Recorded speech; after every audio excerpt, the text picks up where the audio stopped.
যেমন আমরা যদি মোটা দাগে বলি surgery, chemotherapy, radiotherapy, hormone therapy, radio immunotherapy, brachytherapy, সবগুলো মডালিটি কিন্তু প্রোস্টেট ক্যান্সার ইউজ করা যায়। এখন আগে ডায়াগনোসিস করতে হবে যে রোগীটা কোন পর্যায়ে এসছে। যদি আমরা দেখি যে রোগীটা প্রাইমারি স্টেজে আসছে এবং ভেরি লো রিস্ক ডিজিজ, সেক্ষেত্রে আমরা অনেক সময় এমনও আছে যে আমরা তাকে বয়স বেশি একটা রোগী, তার দেখা যাচ্ছে যে একদম low grade, very high risk disease, very low risk, সেক্ষেত্রে কিন্তু আমরা তাকে উইদাউট ট্রিটমেন্টও রাখতে পারছি এবং অ্যাক্টিভ সার্ভেলেন্স আমরা বলছি যে তাকে শুধুমাত্র আমরা ফলো আপ করছি, সময় সময় প্রয়োজন হলে আমরা তাকে কোনো ইন্টারভেনশনে যাচ্ছি।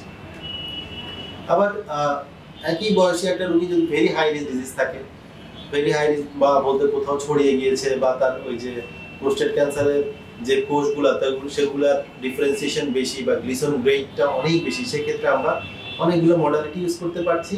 যদি সীমাবদ্ধ থাকে রোগটা, তাহলে আমরা সেক্ষেত্রে তাকে প্রোস্টেটে রেডিয়েশন দিচ্ছি, রেডিক্যাল রেডিয়েশন দিচ্ছি বা রেডিক্যাল প্রোস্টেটেক্টমি অপারেশনটাও করতে পারছি। এছাড়া যদি দেখি যে আশেপাশে একটু ছড়িয়েছে কোথাও, সেই ক্ষেত্রে আমরা তাকে আগে কিছু হরমোন দিচ্ছি, যে হরমোনটাকে ডিপ্রাইভ করার জন্য চেষ্টা করছি।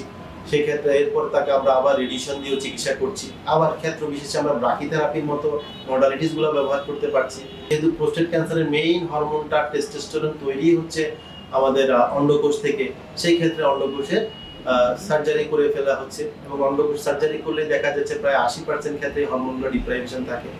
রেডিয়েশন মিনস হচ্ছে রেডিওথেরাপি।